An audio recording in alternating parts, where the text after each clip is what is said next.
Here we go. I hope it's all visible. Now let's get straight to it. The image that you see, of course, is the cover of the book.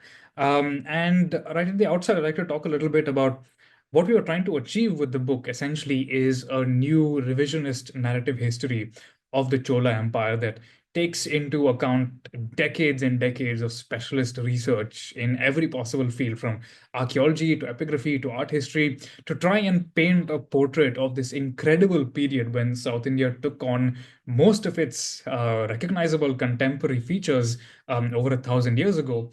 I always begin my presentations by talking about the cover of this book because I think it expresses what we set out to do very well, in that it essentially is a depiction of a Chola period Sengol, which is to say a Chola royal scepter.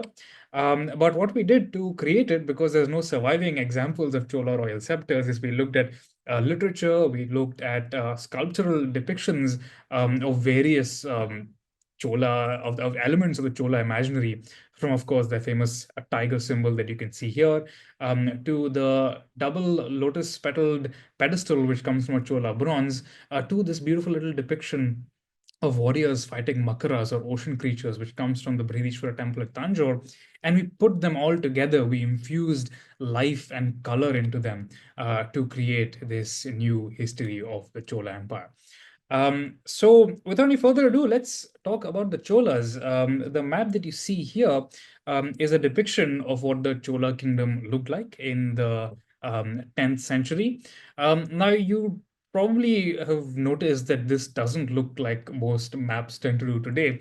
I think today, because we live in a world of nation states, we imagine the world as essentially a jigsaw puzzle that's composed of nation states whose territories don't overlap, which have strong boundaries, which are these homogeneous units ruled by a single head of state with a single army. But this really wasn't the case for medieval polities, whether in India or in Europe. And what I've shown you here is instead a depiction of medieval South India that appears to be more like a jigsaw puzzle that appears to be more like a mosaic than like a jigsaw puzzle. And you'll see that these kingdoms are not homogeneous units. Instead, medieval kingdoms tended to have areas where some royal families had a certain degree of control, and larger heterogeneous areas where royalty exercised control through looser relationships, through marriage alliances, through various ties of clientele and patronage with local powers. And you can see that that's really what the Chola kingdom looked like in the early 10th century. The heartland of the kingdom, where the word of the king was law, was really only this tiny little stretch along the Kaveri River. The general delta area was under the control of various Chola princes, but the vast northern plains of Tamil Nadu were really indirectly controlled through loose and shifting relationships of tribute with various local powers. You can see that the upland Deccan region was dominated by the mighty Rashtrakuta Empire. I wrote about the Rashtrakutas in my first book, Lords of the Deccan. But just to give you some context as to how important the Rashtrakutas were in world history, they were considered by Arab travelers to be among the four great kings of the world, on par with the Caliph, the Emperor of China, and the Emperor of Rome. So, in the 10th century, when the Cholas emerged onto the historical scene, with this very patchwork little kingdom, it was by no means evident that they would emerge as the dominant powers of the Indian subcontinent. That was a perch that was very securely held by the Rashtrakutas.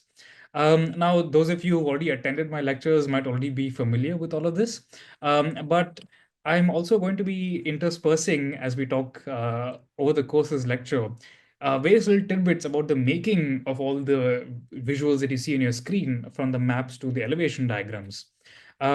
So the images that you can see on your screen right now are a couple of elevation diagrams that we did as part of this grant. So Chennai-based illustrator Aurelia Frederick was responsible for actually doing the architectural drawings with my inputs on the historical accuracy and references. And you can see here a couple of examples of 10th century Tamil architecture. And you will see that quite immediately that there doesn't seem to be a single architectural template necessarily. Instead, there's quite a lot of regional variation. I always ask the audience, and you can feel free to put down your questions or comments in the chat.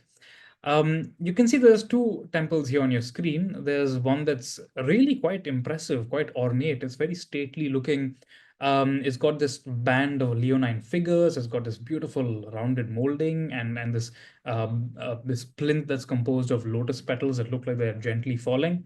And here you have a rather stockier looking temple with a very flat plinth that doesn't really have um, a lot of architectural ornamentation. Um, which do you think was commissioned by the Chola family? It um, is the one on the right, not the one on the left. The more ornate one was actually commissioned by an ally, a family that was allied to the Cholas, the Irukkuvale family of Kodumbalur. So here they are on the map. And you can see they're really a much smaller power than the Cholas, but yet they seem to have a much more architecturally ornate style.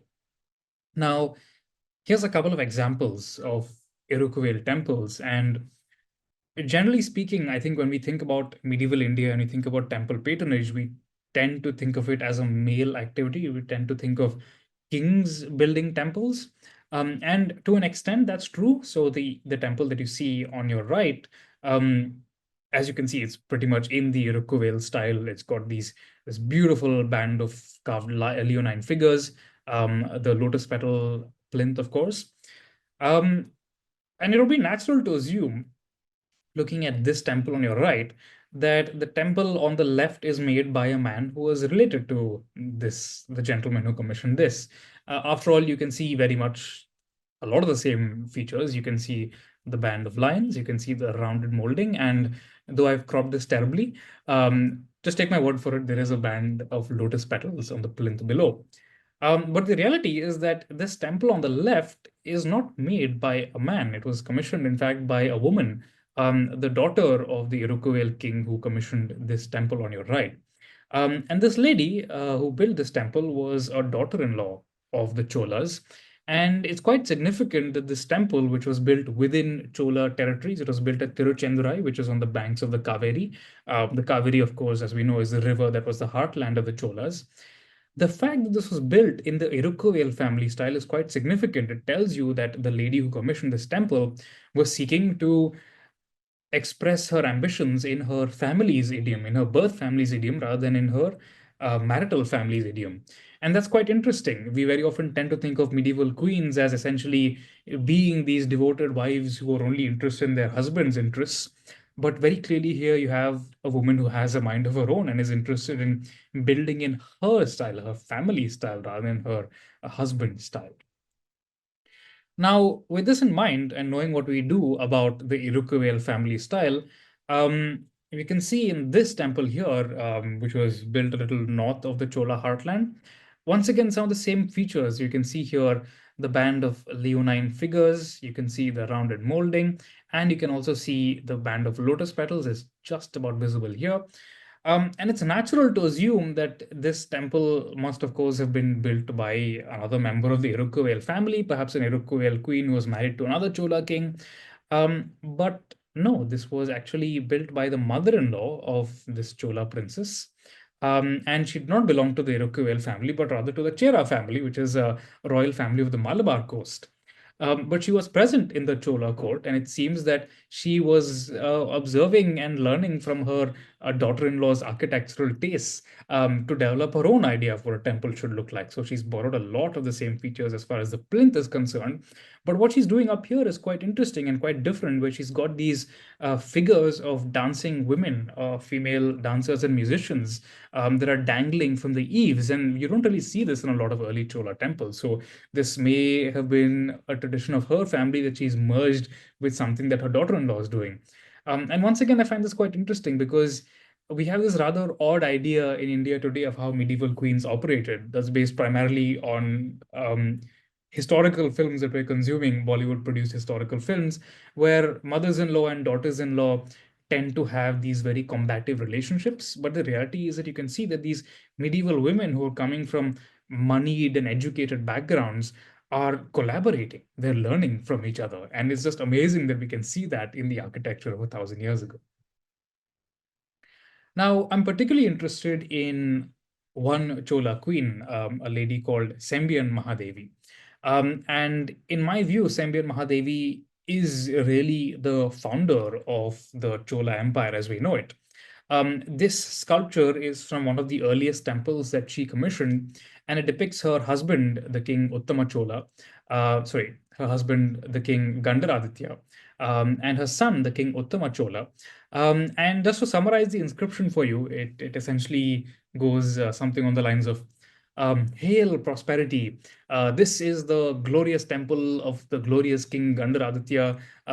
Behind him, you can see the glorious, his son, the glorious King Uttama Chola.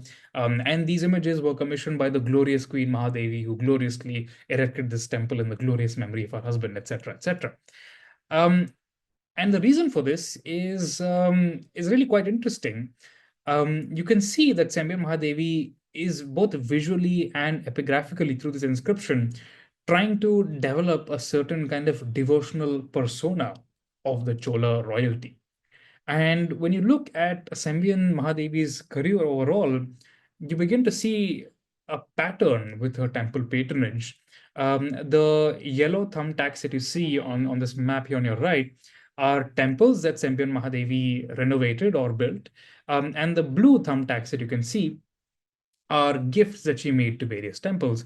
And you can see quite evidently that Sembian has focused a lot of her activities here on the fertile delta of the Kaveri River, but she's also spread her patronage further north into territories that the Cholas don't control as securely.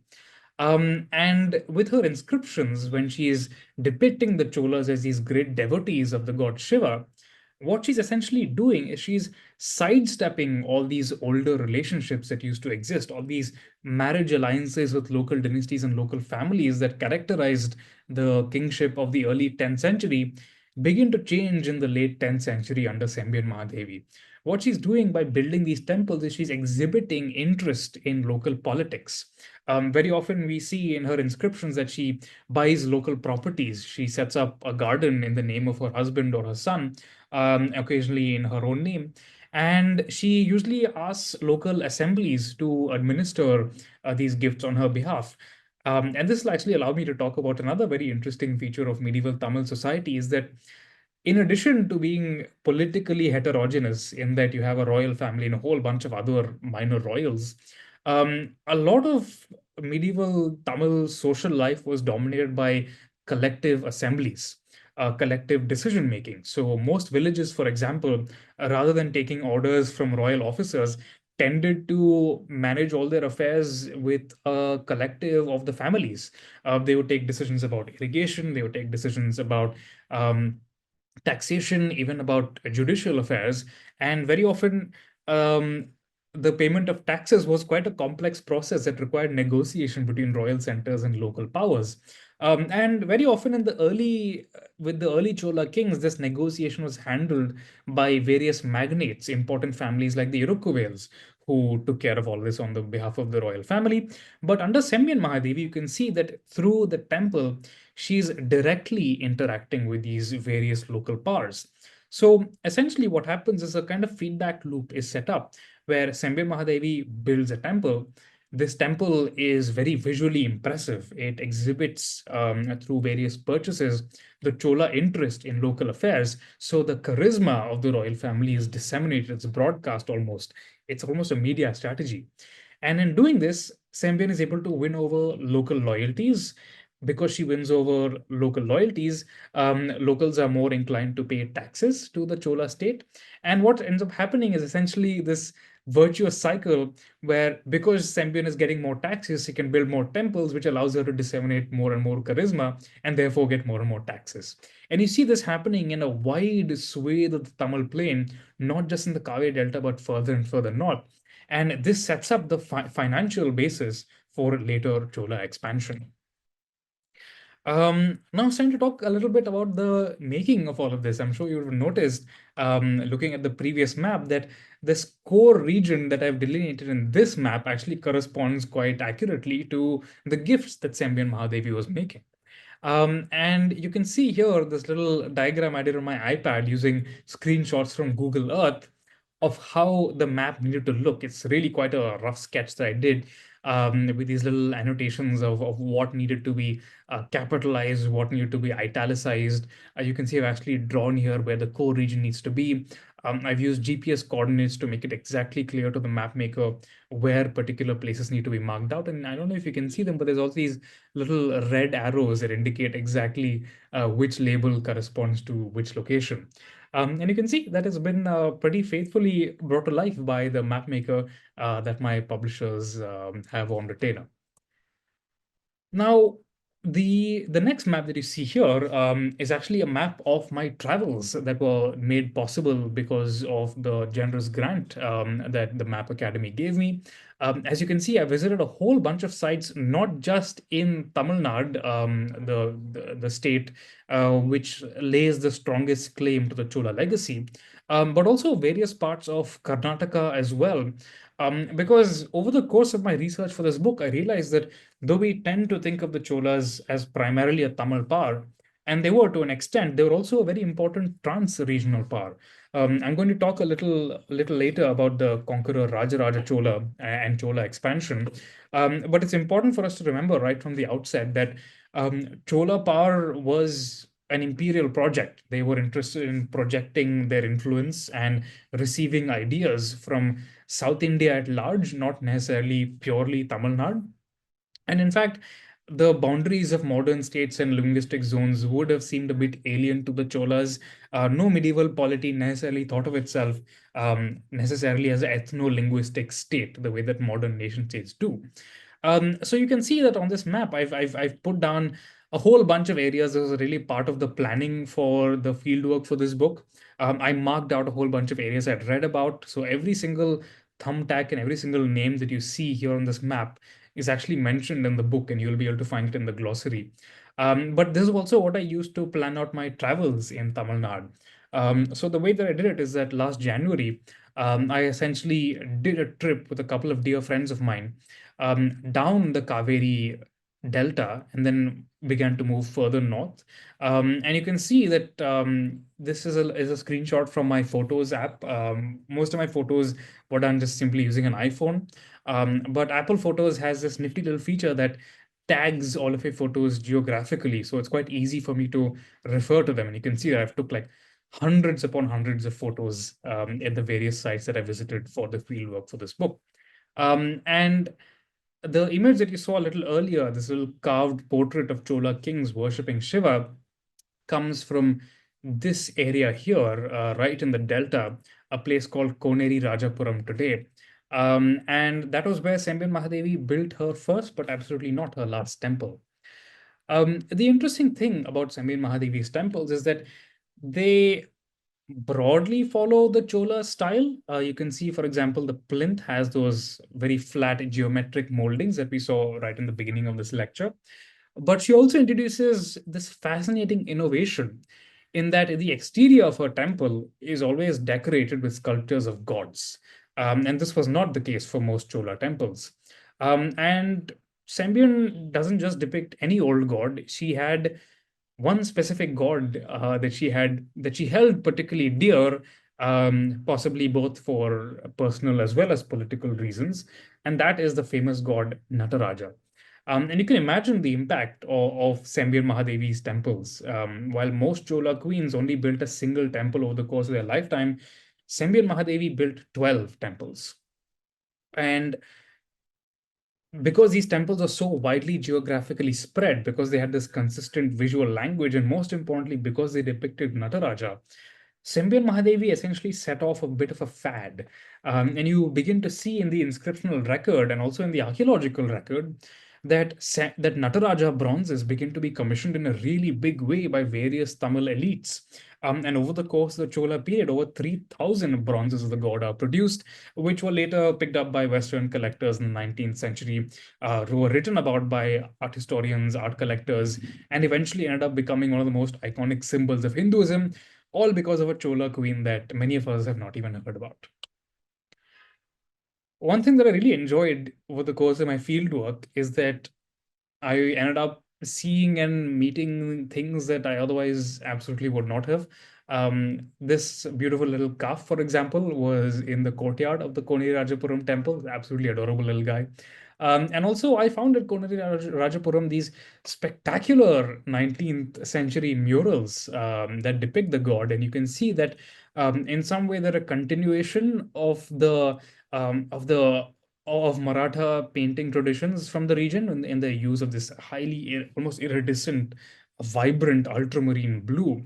But they're also open to European ideas of perspective and shading, as you can see on this umbrella, as well as this European conception of cherubs with these beautiful little feathered wings, but otherwise depicted very much as South Indian children with their jewelry and their hairdos. But these are just later additions to the temple that were made many centuries after the Cholas that I had no idea existed because all of my um, all of my research was based on specialist Chola studies. But it was amazing to me to see the temple continue to have this life many centuries after the Cholas and really all the way up to the present. Now, I alluded a little earlier to this trans-regional character of the Chola Empire, and I'm going to tell you about it once I've had a little bit of tea.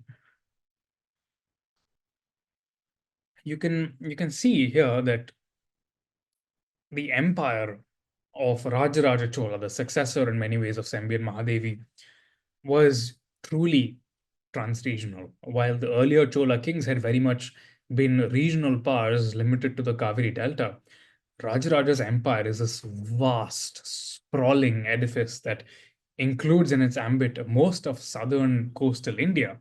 And up till this point, there had never really been a coastal empire. There had never really been an empire that united a huge chunk of India's coast. Generally speaking, Indian empires tended to be focused on river valleys. And you can see this was very much the case for the great Western Chalukyas, the rivals of Rajaraja. They're very much based in the in the riverine region of the Krishna Godavari.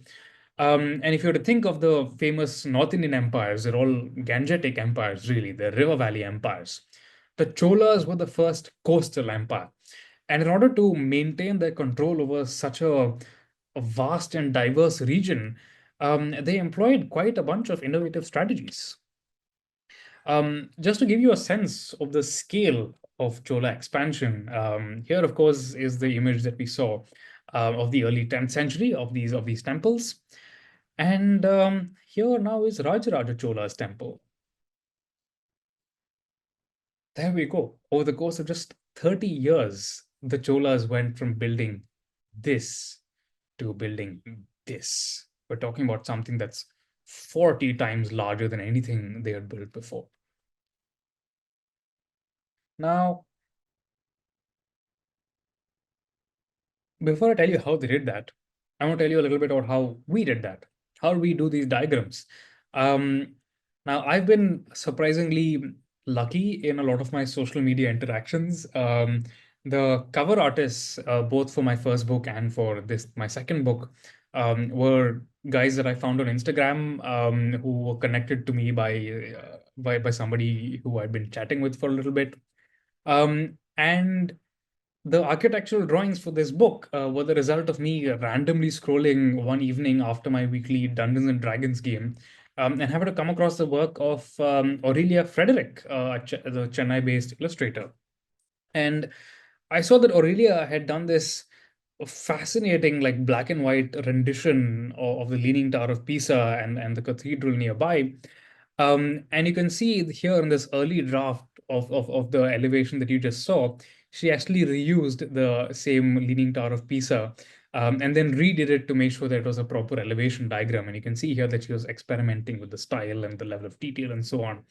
But I think what really convinced me to work with Aurelia was this really interesting image she did of the Colosseum. I just loved her choices of color and the shading that she'd used. And I was like, just imagine if you were able to recreate the Brihadishwara temple, or the Rajarajeshwaram, as it was called by Rajaraja Chola, this great colossal imperial temple. Imagine if we could recreate it in full color as it must have originally looked. And as it happens, we were able to do just that.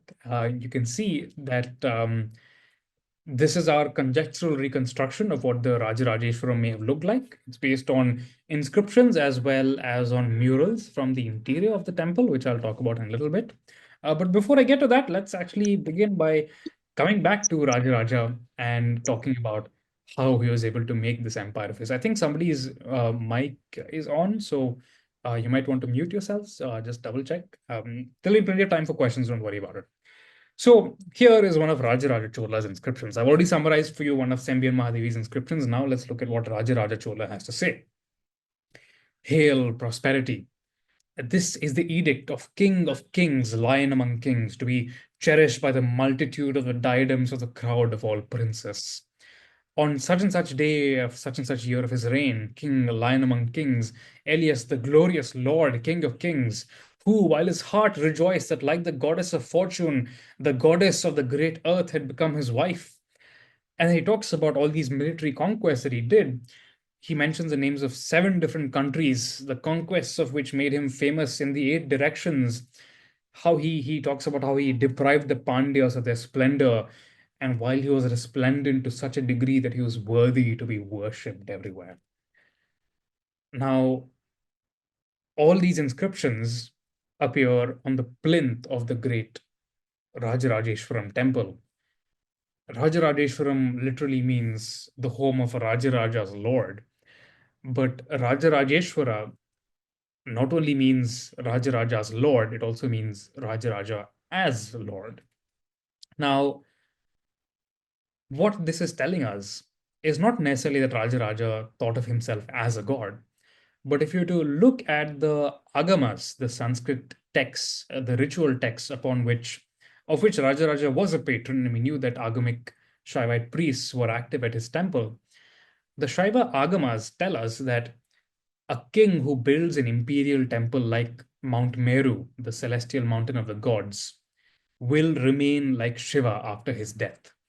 The metaphysics of the Shaiva Agamas tell us that human souls are held to our existence, to our mortal coils, by fetters which can be loosened by the grace of Shiva.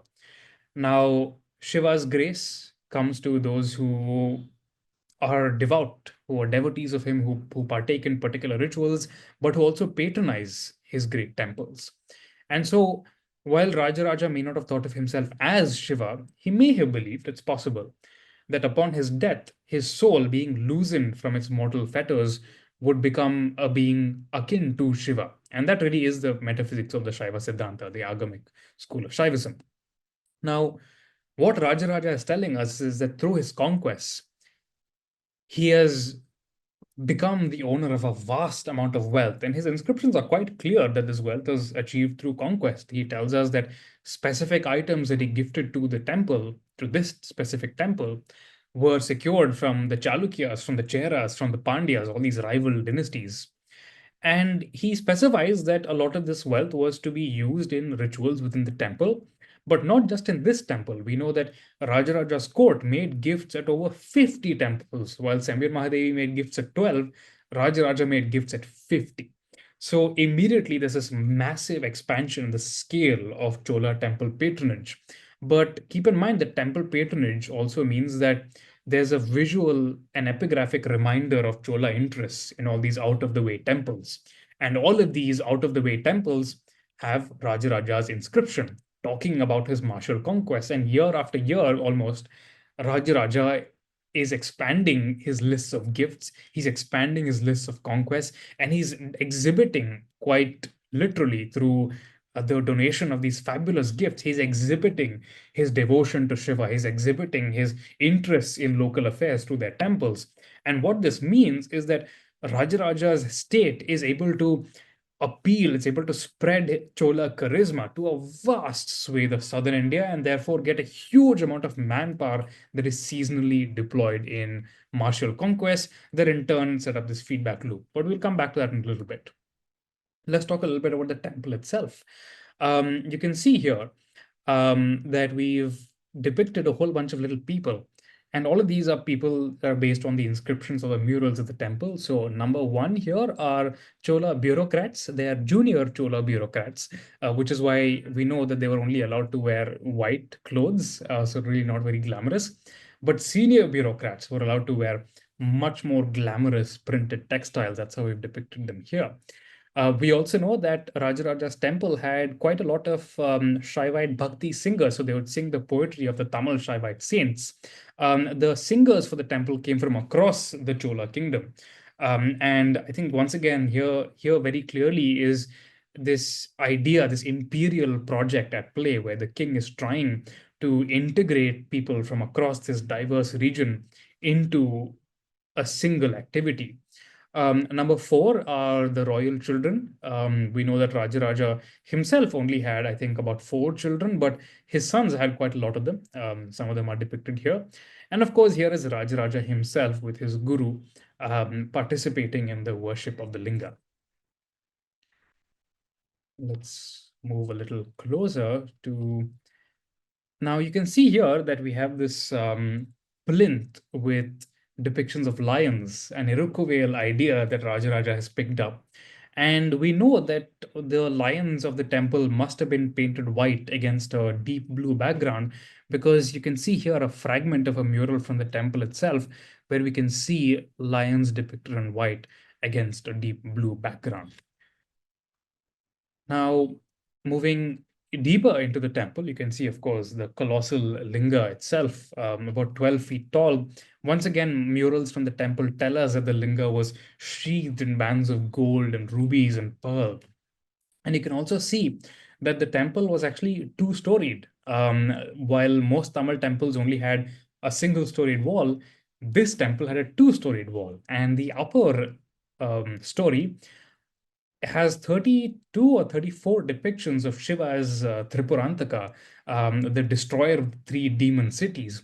And the fact that Tripurantaka appears so frequently in this temple, I think, is very significant. It probably suggests to us how Rajaraja saw himself, perhaps as analogous to Tripurantaka as a great conqueror. Now, we know that the walls of the temple were very likely also at least plastered, quite certainly, but more likely also painted, once again, from murals within the temple.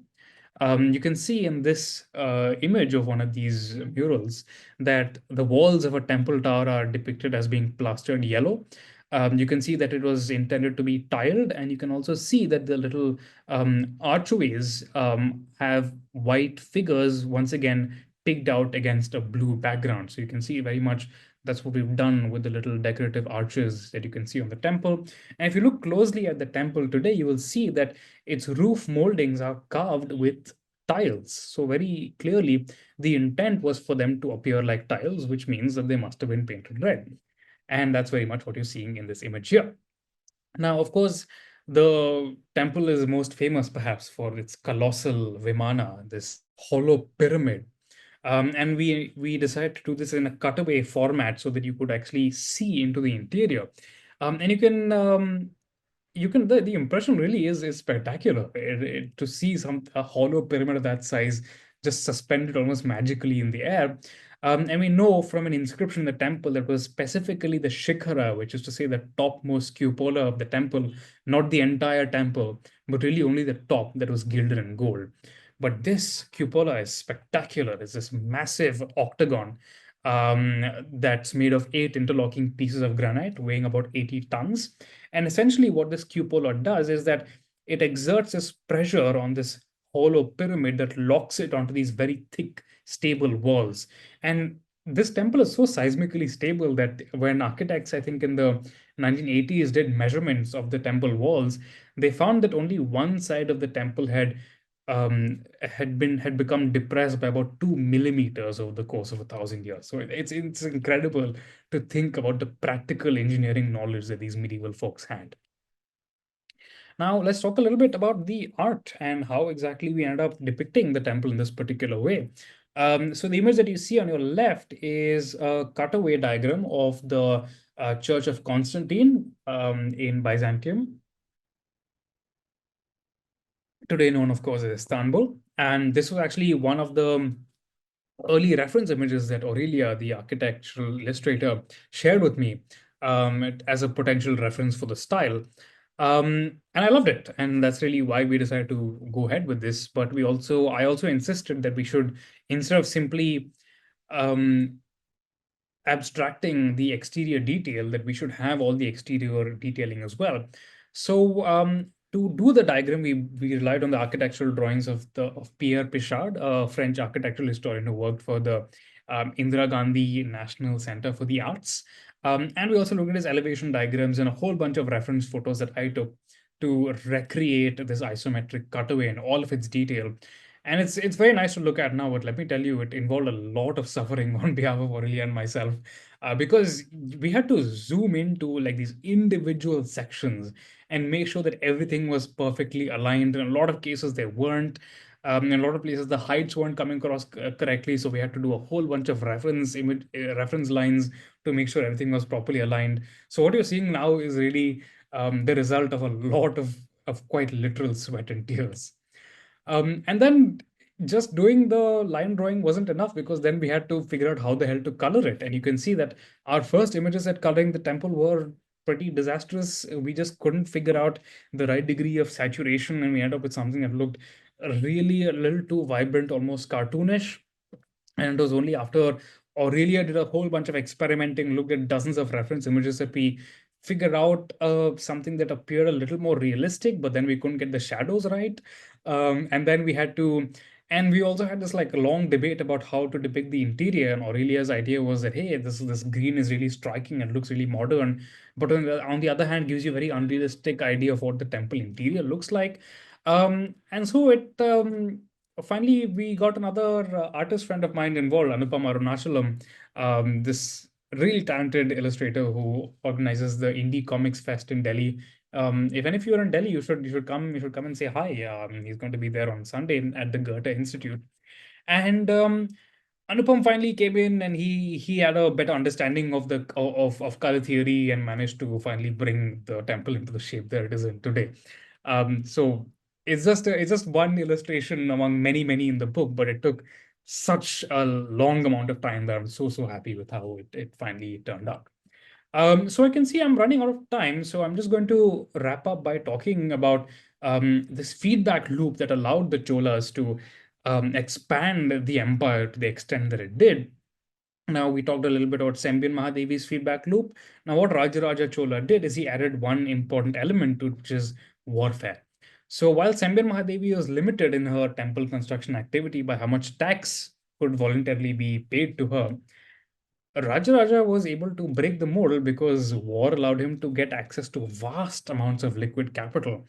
And we know that the Brihadishwara temple, the Rajarajeshwaram, had an endowment of nearly 100,000 coins, which works out to several tons of gold and silver. And that's to say nothing of the tens of thousands of pearls and thousands of sheep that were gifted to it to allow for the production of ghee for temple lamps. So essentially, Rajaraja builds temples. These temples disseminate his charisma. This wins local loyalties, which bring him not just tax revenues, but also young men willing to fight on the battlefields. And this allows him to go to war seasonally, get more loot, build more temples, and essentially disseminate his control over a huge swathe of South India. I'm willing to argue that Rajaraja Chola was very likely the richest man on earth in the early 11th century. Now, there's really so much more to be said. I haven't even scratched the surface of everything that needs to be said about the Cholas, but I'm going to pause here. Let's take a few questions, and then there's time. I'll continue with my presentation. So let's have at it. Ask me anything. Thanks so much, Anirudh. It was a wonderful presentation. Thank you for taking us on a journey through the Chola polity and also your experience covering all of it in the book. My pleasure. We already have a bunch of questions. Fantastic. First of all, there's been a small debate happening on the chat about the idea of historical revisionism. Okay. So in case you'd like to shed some light on what you mean by that in the context of your book, maybe we can start off with that. Yeah. Oh, so I think that generally speaking, a lot of what we imagine was history is based on media and is based on popular media or is based on politically inspired media. And I think that of all medieval dynasties, more than any other, the Cholas have been the subject of a lot of sustained nationalist projection. And I do understand where this comes from. If you look at the 1950s, when Hindi imposition was a very, very real and persistent political trend, I think the Cholas offered to Tamil writers this image of a proudly Tamil dynasty that offered a clear idea of what medieval Tamil identity was like. But as I pointed out earlier in this presentation, the Cholas really were a trans-regional power. They really belong to all of South India. They changed the history not just of Tamil Nadu, but really of Karnataka and of Andhra Pradesh as well. So if I were to stick to the received wisdom of who the Cholas were, it would be impossible for me to also delve into their broader impact on the social history of South India. So I think that revisionism is important. I think that it is inevitable that as new generations begin to play a role in history writing, they will want history to reflect their times, just as in the 1950s it was important for the Cholas to reflect a Tamil nationalist sentiment. I think it's important for them today to reflect a more complex narrative of how medieval India worked and how its social history was shaped by various polities. So I think there is a place for historical revisionism. It will never be possible for us to write a perfectly objective history for the simple reason that 99% of what happened in the past, 99% of the evidence has disappeared. It will never be found again.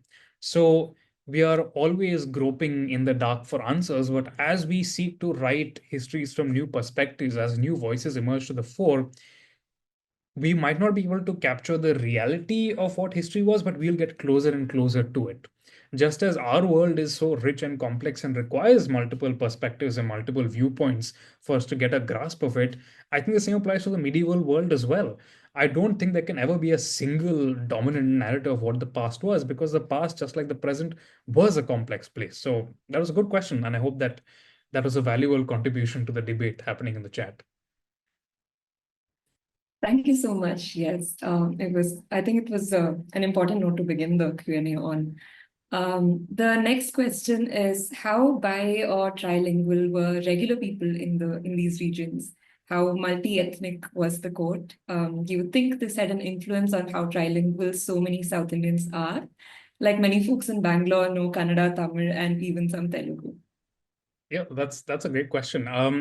I think to an extent, the Chola court itself was actually very multi-ethnic, and we know this because inscriptions tell us very often where courtiers came from. So we know that courtiers came from Andhra Pradesh. We know that courtiers came from Karnataka, and we know also that Cholas encouraged Tamil migration to conquered territories. And not necessarily the view to wipe out older cultures. Really, I don't think that was really a thing that medieval states were capable of doing or really had in their imagination at all. But there was an idea of like transplanting culturally similar people who would be more receptive to Chola charisma. And you see this in South Karnataka. If you look at the architecture of the Kolarama temple, for example, you see it's very much a Tamil style temple. You have to look at the interior layers of the Someshwara temple in Alsur in Bangalore. Once again, you will see that the architecture is very Chola. It's got this beautiful flat wall that's designed to receive inscriptions. So I think that obviously, as a result of this migration, there must have been a degree of multilingualism. I can't tell you how multilingual the average person was, because the average person wasn't literate and didn't leave inscriptions, so it was difficult for me to be sure.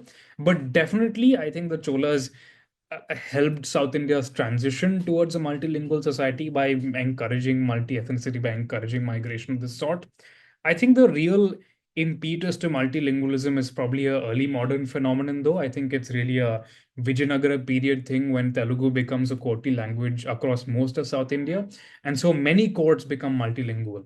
The Chola court, of course, to be clear, was also multilingual. They spoke Tamil as well as Sanskrit. That's very clearly seen in all the inscriptions. Um, But I think the degree of multilingualism was not as much as it would become in the early modern period. So once again, a great question. The audience seems fantastic. Thank you. Thank you. Thank you. And next question is, how popular across the south was the Krishneshwara, the Ellora temple during the Chola times? Seems to have been the only template for scale for the Brihadishwara temple in India. Were they competing with the achievements of the Rashtrakutas?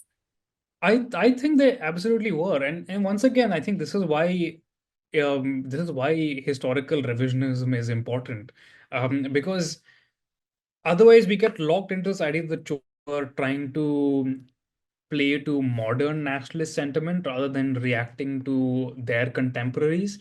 I think they must have been aware of it, though I can't tell you for sure because there's no inscriptions that Chola inscriptions mentioning it. They must have been aware that such a behemoth existed. There must have been visual depictions of it. There may have been literary descriptions that haven't survived. But more importantly, I think that the Cholas were probably responding to Anuradhapura, where you had the colossal Jetavanarama Stupa, and where we know that Rajaraja Chola visited, and his father, brother, and uncles also visited. So I think that really the idea of the Brihadishwara was to create a colossal edifice that outclassed all imperial structures of the time. But another great example of the Cholas possibly responding to Rashtrakuta antecedents comes from their Ganga expedition. We know that was something that the Rashtrakutas did. The Rashtrakutas explicitly portrayed their campaigns in North India as an attempt to seize the waters of the Ganga and bring them back to South India, or really bring them back to the Deccan. And that's also what the Cholas did. But once again, because of this idea that medieval polities correspond only to modern nationalism, we have not seen this really in a medieval context. I think the Cholas very clearly are trying to model themselves and and eclipse the Rashtrakuta imperial model. And that's really the argument I also make with a lot of citations, of course, in my book. The next question is quite similar to what we just discussed, but it's also something that I think your book discusses in detail, but maybe we can take this. Why was there an urge to build tall and towering pieces of worship in history? Well, I think tall places tend to be imposing. We have to keep in mind that historically most buildings weren't very tall. Most people lived in pretty much like mud homes with like thatch. So these were not very architecturally imposing. So being able to build something that's large and tall expresses not just your ambitions, but also expresses the kind of resources you're able to command. It expresses the kind of engineering knowledge and skill you're able to attract. Um, so I think that that explains it. And of course, display and boys being boys, I'm sure, was also a big part of it. Um, Next question is, Anirudh, can you shed some light on how medieval kingship works? Why do assemblies pay an upstart king? How can a Chola king donate land which already belongs to the assembly? It's a bunch of questions together. Does Okay. connecting the village to the gods and employing some people enough reason for people to pay taxes or seek permissions from a king? Well, that's people have really read the book, huh? Thank you, thank you very much. So how do I put this? Villages need protection. That's the reality of it. If you look at a lot of medieval hero stones, for example, you realize that the greatest threat to villages was not necessarily some foreign king coming and looting and despoiling them, but very often their neighbors. Villages would could sometimes fight pretty terrible battles over cattle, over water resources.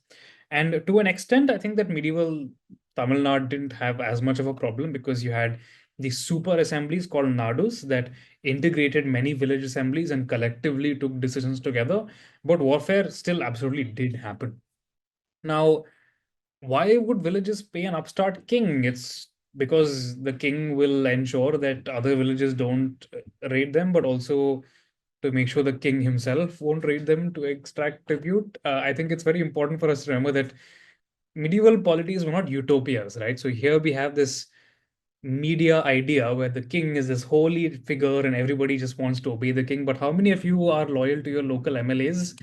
And that's how medieval people were. Like medieval people wanted to feed their families, they wanted to live in peace, generally speaking. And in some cases, if it meant that you have to pay tribute to a king to be allowed to get along with your life, then medieval people would do it. So, who were temples intended for is an interesting question. And they were obviously intended for people who are allowed into temples. And in the early 10th century, you can see that the audience of temples was fairly diverse. It could be people from local shepherds to washer people. But increasingly, over the course of the 10th century into the 11th century, it becomes a more and more elite audience, and temples become more and more exclusive spaces. And the very fact that the very language in which Chola inscriptions are written, of course, it is medieval Tamil, but it's also a slightly archaized form that recalls a lot of the literary features of Sangam period Tamil. So it's clearly intended for people who are educated in Sangam period Tamil, which must have been not a really large section of society. It must have been influential local people who were able to read, and if not read, who were able to understand it when it was read to them. So it's difficult to say, but clearly there is a certain cultural complex. There is a certain charisma that's associated with kingship. Essentially, the king is showing you that, look, I am devout, I am close to the gods, I'm militarily successful, and if you join me, you can be too. All you have to do in return is you have to pay a little bit of tribute. You have to include my eulogy on your temple gifts. There's another interesting aspect to this question, which I can you just repeat the question, Krishna? There's one thing I did want to talk about. Yeah, Yeah, how could the king gift lands that the village owned? yeah, yeah. Yeah, so that once again is a really interesting question. Now, in some cases, the king would purchase the land from the village and then gift it to the god. In other cases, I think it's a little bit of a show of smoke and mirrors, right? Where the king doesn't necessarily have the authority to give the villages lands. But on the other hand, there's some kind of deal that's been worked out. And you can see hints of it, okay? Because the way it'll be framed is that, oh, on such and such day when the king was camping in such and such place, such and such minister told him that this local temple was suffering, and therefore on behalf of the assembly he approached the king and asked him to make this gift. So it's a way for the king to scratch the local assembly's back, while the local assembly also scratches the king's back, because maybe the local assembly had their own reasons for wanting to gift or develop that bit of land, and the king, being in principle, being close to the gods, in principle owned all land. We have the king, once again, in principle, was the bestowed all these things upon his subjects as a form of grace, right? So, and how do you put this? It's just like a lot of like modern politics is smoke and mirrors, right? Just as like politicians will say that, oh, I'm a servant of the people. They're not really servants of the people. We know that, they know that, but they will still say it. And I think the same applies to kings as well. The locals know the king doesn't own the land. The king knows he doesn't own the land. But in medieval politics, you have to say that the king owns the land, because that grants you the authority to do more and more things. So, a bit of a disorganized answer, but I hope I've answered this. The important thing to remember is that medieval culture is very different from ours. It's practically like an alien planet for all intents and purposes. So, I hope that gives you some context for this. Okay, next question. I think that covers pretty much the whole question. The next one is, could you elaborate on the Nadinadu Adavallan? The Nadu Nadu what? Nadinadu Adavallan. Adavallan. Okay, so here's the interesting thing, right? So today, Nataraja is this iconic symbol, not just of Hinduism, but really of Tamil Hinduism. Now, the fact is that if you were to look at the poetry of the Bhakti saints, of course, they do mention Adavallan, but they don't necessarily. He's one among many, many forms of Shiva. And there are many forms of Shiva who are described as belonging to various places. And a lot of these places were like fairly populous towns on the Kaveri belt. In comparison to them, the Adavallan, this god of the swamp, is a little out of the way, and you very rarely see him depicted in stone sculptures. So, in the early 10th century, you look at Kaveri, you look at the general Kaveri area, you see almost no depictions of Nataraja in stone. There's some in bronze, but even then, he's depicted in a lot of ways. Sometimes his legs are crossed. He's not like raising his leg in that iconic way that we think of him. Really, it's only post the 970s when Sembiyan Mahadevi patronizes that one particular iconic form of him, puts him in her temples. That's when you begin to see him becoming really, really popular. And even then, there's very little surviving evidence from the 11th century of much renovation activity happening at Chidambaram. So I think Rajendra Chola's one of his like secondary queens visited there or something. There's an inscription telling us about this. But by and large, it seems that Cholas essentially pick up Nataraja, they pick up Adavalan, and they put him into their temples. And it's only in the 12th century that people from Nadanadu, from especially not from Nadanadu, but really from Tondainadu. So this Chola general called Naraloka Veeran, he starts renovating Chidambaram, and he actually explicitly says in one of his inscriptions that, oh, they say that a great king once gilded the temple. So he's talking about Parantaka Chola. He said, but what about the Tondai people? What about the Tondai people, those great warriors who terrify the kings of the north? What have they done for this temple? And then he talks about all the gifts that he has made there. So it seems that the temple becomes a focus for this kind of regional sentiment, which then continues to grow over the 12th and 13th centuries as various warlords in the northern part of Tamil Nadu start to really expand Chidambaram. But it's quite interesting that by the 15th century, all of those guys have been forgotten. So when the Chidambara Mahatmya is written by the local Chidambaram Brahmins, the Dikshitars are much more interested in the Chola connection because the Cholas are much more like dignified. They have faded into legend by this point, so they're much more amenable for like myth making. So then they start to tell the stories about how, Rajaraja found the Tevaram scriptures here only in Chidambaram only. And then, Hiranyavarman, this other king, made all these gifts here. So it is very interesting process you can see where Chidambaram is gets picked up by the Cholas, then gets picked up by Tondainad, and then in turn goes back and then picks up the Cholas and use that to augment its legend. And then of course you have all these activities by Vijayanagar emperors. But it's very important for us to look at the agency of the local. When you think about medieval states, we always think about what did the king want, how did the king make history, but we really have to understand that local agencies, local ideas played a much bigger part in making history than we generally tend to assume. So, good question. Quite crazy considering how important Nataraja is today and how it's become like so integral to dance forms as well. Yeah, yeah. I think someone has pointed that out in the comments as well. Next question is, was sembiyan Mahadevi's vision, which was followed by Rajaraja, something unprecedented? Or was it also inspired by the Rashtrakutas? Did she have that context? I think she was from a Kungu family, not a particularly glorious heritage per se. No. Yeah. I don't think so. I don't see why it would have been necessary because Sembian had a much more proximate example within the Chola court itself of all these other queens making temple gifts. And in fact, in comparison, Rashtrakuta queens didn't make as many temple gifts. They weren't as visible in the inscriptional record. But it's difficult to say for sure because the problem with the damn Rashtrakutas is that these guys didn't leave as many inscriptions as Cholas. All their inscriptions or all their temple gifts, when they set up a temple, they would make an inscription. They would set up like a stone that has all the details of the grant and all that. But the later gifts that are made to a temple are not mentioned because they would have been written on like palm leaf or whatever and haven't survived the test of time. So we don't really know that much about Rashtrakuta gifting culture. Maybe queens were making a lot of gifts, but they were writing it in a format that we have no insight into. So it's difficult for me to say for sure. But what I can tell you for sure is that Sembian clearly had older women. The previous generation of Chola queens must have presented to her a much more direct inspiration for developing her temple policy. But once again, a pretty interesting idea. I wish I could give you a complete answer. We have many more questions, but maybe we'll take a few more. It's already past 8, so I hope you don't mind that, Anirudh. No, we can give you more. Yeah. Was Gangekonda Cholapuram an important monument during the Chola period? Is my question. So yes and no. It seems to have continued getting like gifts on and off right up till the end of the Cholas, but not really the kind of scale that you would assume.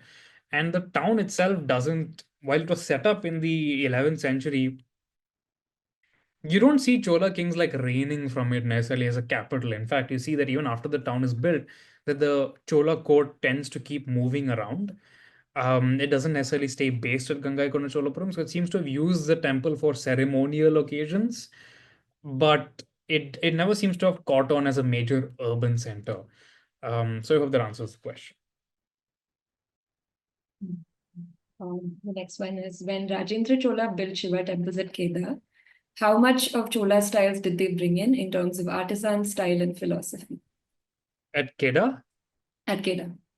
he didn't build any temples at Kedah. If you know about of temples, you have images of these temples, and please share them with me. I'd be very interested in seeing them. But I'm not. I've spoken to archaeologists who have excavated Kedah, and there's no evidence of Chola temples or Chola inscriptions in Kedah at all. So that's a whole other debate I've gotten into in the book. So check out the book and see what I have to say about it. I think I remember seeing something else that was Southeast Asia related. Yes. So No, in case that's you the would thing. talk about We it. have Tamil temples in Sumatra, but these were built by merchants. And yes, the merchants always built in a Tamil style. They don't build in a local style, they build in a Tamil style. Even in Talakkad in South Karnataka near Mysore, where the Cholas, they were conquered this older city, that was a capital of the Ganga dynasty, and they renamed it Rajarajapuram. That was another habit of the Cholas renaming things after themselves that seems to have persisted into modern political culture. But there also you will see that the temples that the Tamil merchants built are always in the Tamil style. They have these flat walls with only pilasters on them rather than the recessed walls of the Karnataka Dravida style. So yeah, when Tamil merchants went abroad, they always built. It seems to have been because the Tamil temple was a community center in a way that I don't think was necessarily the case in the rest of India. So it was very often a way for them to express their identity. So Tamil temples overseas, medieval Tamil temples overseas, were always in Tamil styles. And in fact, that's something the diaspora still does today, which is just amazing that they just like convergently have ended up doing the exact same thing for over 1,000 years.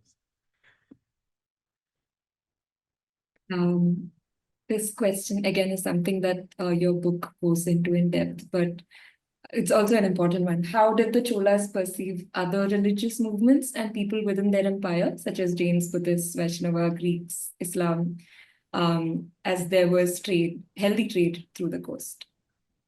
Well, we know that like Jains in the Deccan, now so that Western Chalukyas, for example, in their inscriptions, accuse the Cholas of destroying Jain temples. But that was in other parts, in other people's kingdoms. Within their kingdom, if you look at the inscriptions of Brihadishvara temple, there are some mentions of land being taken away from Jain temples to give to this temple. But at the same time, you have Kundavai, Rajaraja Chola's sister, building Jain temples. So I think it's really it's not necessarily a singular religious policy. It's kind of, and I don't think that really existed in the medieval vocabulary, at least till the 12th century. That's a whole other story. But I think that these guys pretty much made decisions about religion and religious endowments based on local politics and local needs.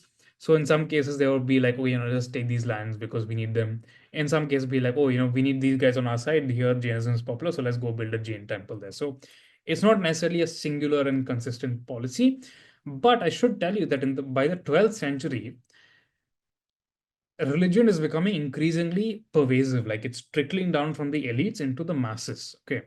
And you find a lot of religions kind of opening the doors to more and more groups. So you see both Shaivism and Vaishnavism becoming more broad based. And you see, for example, in the inscriptions of Srirangam temple, that a lot of the temple communities are not run purely by the Jeers, they are being run by local like potters and craftsmen and that sort of thing, which is quite unique. You don't see that in earlier temples.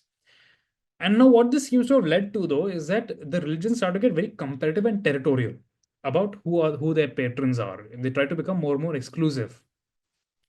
And this culminates in this like really absurd situation in the 13th century in this temple called Tirumayam, which is in present-day Pudukkottai. And there we actually have an example of a general who shows up to adjudicate a dispute between the Shaivites and the Vaishnavites. And he actually sits down and divides up the temple estate and says, build a wall so you guys don't argue about this ever again. And as part of the peace treaty, he asks these guys to bail out their temple tanks and retrieve each other's idols that they threw into it. So sometimes the conflicts could really devolve into physical violence as well. But this is not necessarily a result of a state policy. Once again, a lot of it is about local politics, about local economics, local property disputes. Um, though I will tell you that in the Deccan, the situation is quite different. If you look at the Virashaiva poetry, And also to an extent in Tamil Nadu also, like Shaivite poetry is quite nasty about Jains, and there are a lot of like Shaivite legends about going and destroying Jain temples, attacking Jain idols. That definitely it's definitely present in the literature. Now, we haven't done the archaeology to be sure about how widespread this was. I don't think it was necessarily a state policy. I think it's pretty much local guys doing these things and then other religious leaders like jumping on the bandwagon, which is kind of similar to today, but let's not get into that. Thank you. Next question is, in the book, there's a mention of priests from the north brought to the temples. Why and what was the need for this? Was the north considered the true house of Shiva? Well, not necessarily. See, the way that I would suggest we think about not just medieval India, but really medieval Asia, generally speaking, is that this amazing ability to pick up a model from somewhere and then transplant it neatly into another context. Okay. So, for example, you have the Rajarajeshwaram being called the Dakshina Meru, the southern Meru. But the idea is not necessarily that the northern Meru is greater and now the southern Meru is being established, but rather the southern Meru is a new Meru, and like this is, for all intents and purposes, this is the new axis of the entire world. And you see this happening in Southeast Asia as well, where there's this idea that Southeast Asia was only receiving influences from India, but I don't think that was the case. They were essentially taking an Indian model, neatly transplanting it, and saying, "Oh, so this is the new Ayodhya. This is the new Ganga," that sort of thing. And that's kind of what's happening also with the Rashtrakutas going and attacking the Ganga River and bringing the waters back. And then they're essentially consecrating the rivers and saying, "Oh, there's a new Ganga."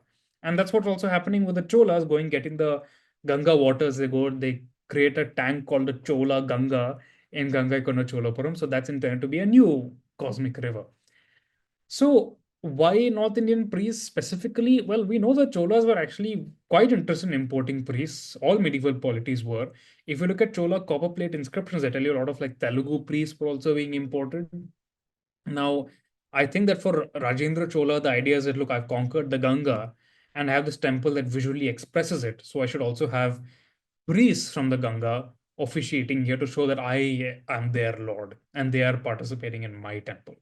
So it's once again, it's this just as Rajaraja Chola in his temple is bringing people from different parts of his empire to participate in the rituals of his temple. That's also what Rajendra is doing. He's visually saying that, like, look, he's ritually expressing that the North India is also a part of the ritual cycle of his empire. But that's all the symbolism of it. I don't have his diary. I can't tell you for sure what he was thinking. But I think that the symbolism makes sense. He is showing that he has conquered the Ganga, he's conquered its priests, they are part of his ritual cycle. But also, more generally, later on in the 12th and 13th century, also, you do see that in the you see that Bengali priests have now migrated to Kanchipuram and are like participating in the temples. And I actually mentioned one guy called what's his name? Some Ganguly man. Like it's very weird. Like to see the name Ganguly mentioned in 12th century inscription, but there is some guy who's like active there.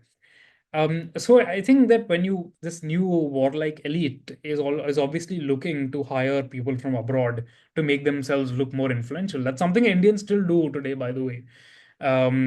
It's across Asia. Like you see in Japan, for example, that like Caucasian people are hired because they fulfill a particular role in the organization's culture. And I think that's what the medieval elites like to do as well. You see, in the Deccan, for example, there's quite a fad of like hiring Kashmiri poets. And I think something similar is happening in Chola territories as well. There's this fad of hiring like Bengalis because if you're able to like attract people from that far away, then clearly you must be a very important and rich patron, right? So once again, a really interesting question. Bad internet, so I missed a little bit of that answer. But in case you covered it in that, you can skip this. But there's a question about the conquest of Bengal and how did it affect the Pala policy and how did the Pala inscription mention this invasion? So the Palas don't explicitly mention the Cholas as far as I am aware. But you can definitely see that it does impact them because it seriously destabilizes the Pala polity. You see that they call a halt to their policy of just making like absurd gifts to Buddhist monasteries. You see them trying to rejig their administration to be more focused on Shaivism, to be more focused on Brahmins who can extract taxes from localities. but it doesn't fully work because there's a political vacuum created by Chola conquest that allows like new dynasties to rise up, like the Senas, for example, who are believed to be military entrepreneurs from Karnataka who moved up with Rajendra's army and then set up a foothold in Bengal. And the Senas then like very consistently keep fighting the Palas and assimilating them. And like I think in a lot of ways, the Palas were on their way out already. There were a lot of structural issues with the Pala state, which I don't really have time to get into, but you should read my print columns because I do talk about this. But essentially, the Cholas like they deliver a hammer blow to the southern parts, the southern reaches of the Pala kingdom, which I think radiates out into the rest of the kingdom and accelerates the ongoing collapse of the dynasty. So, once again, a good question, but read my columns and you'll get a better picture of exactly what has happened. Thank you.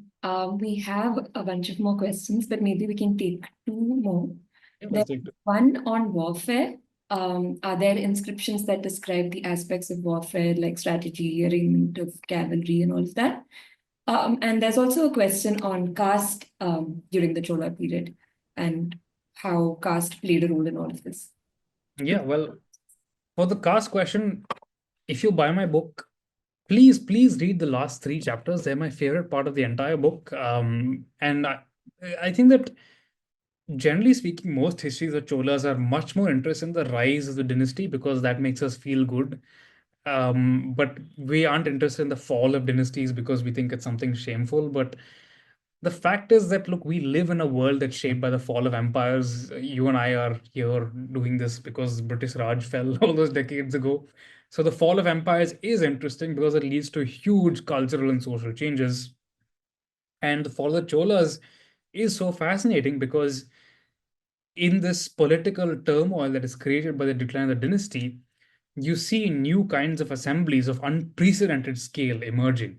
So it begins with essentially these older Nadu assemblies all gathering together and like deciding like tax rates on crops.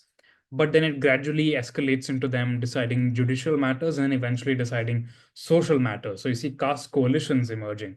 So the famous Valangai, Idangai bifurcation of the caste system in Tamil Nadu, this left hand, right hand caste, emerged from the Chola armies. These are Chola army regiments that call themselves left hand regiments, right hand regiments.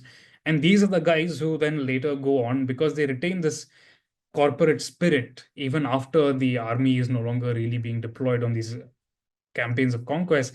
They retain that corporate spirit and they use that as a backbone for forming new kinds of caste alliances.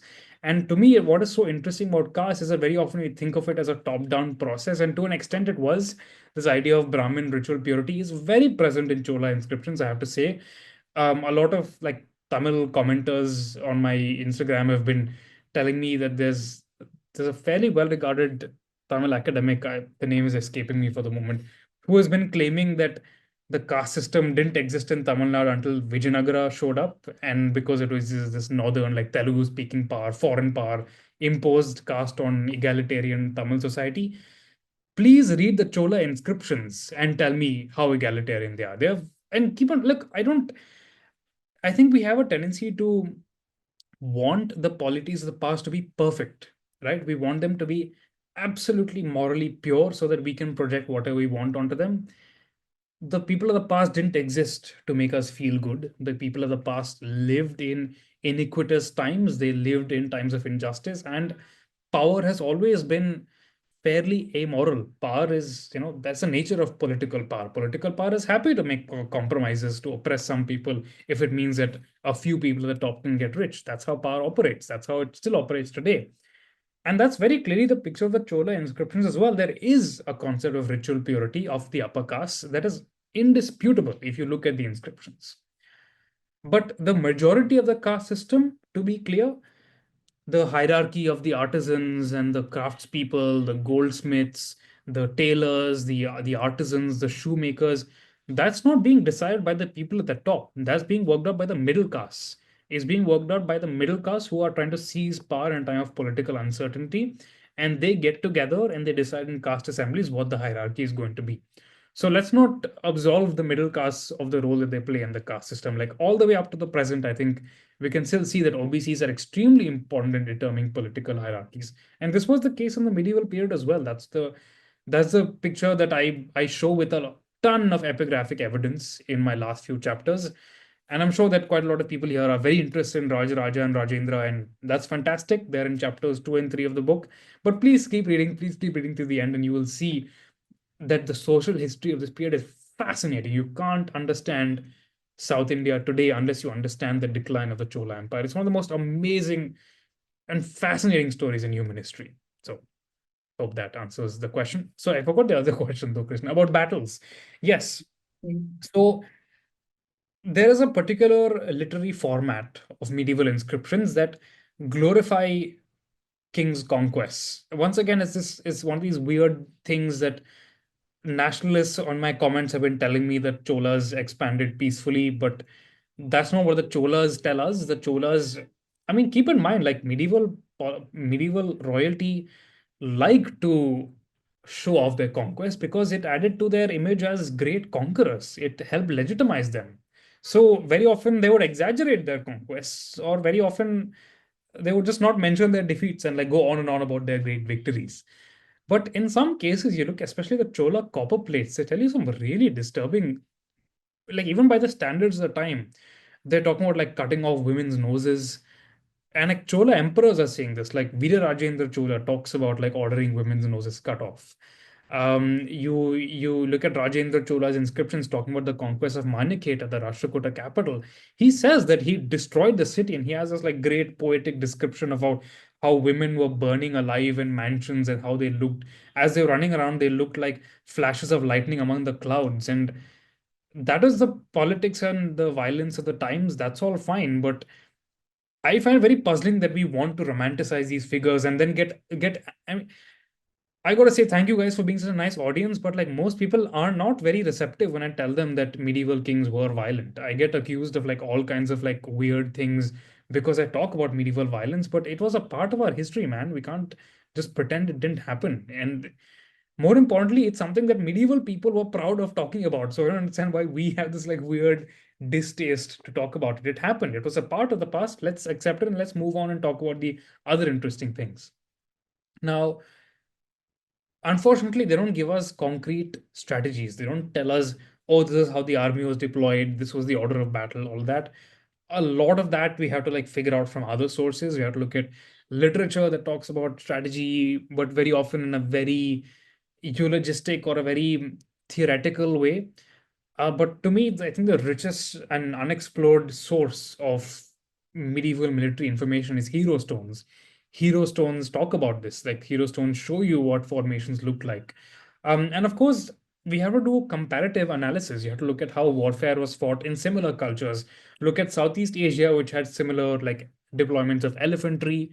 Look at how spearmen were deployed in Europe and the Middle East, and that will give you a pretty good sense of how medieval Indian armies must have worked.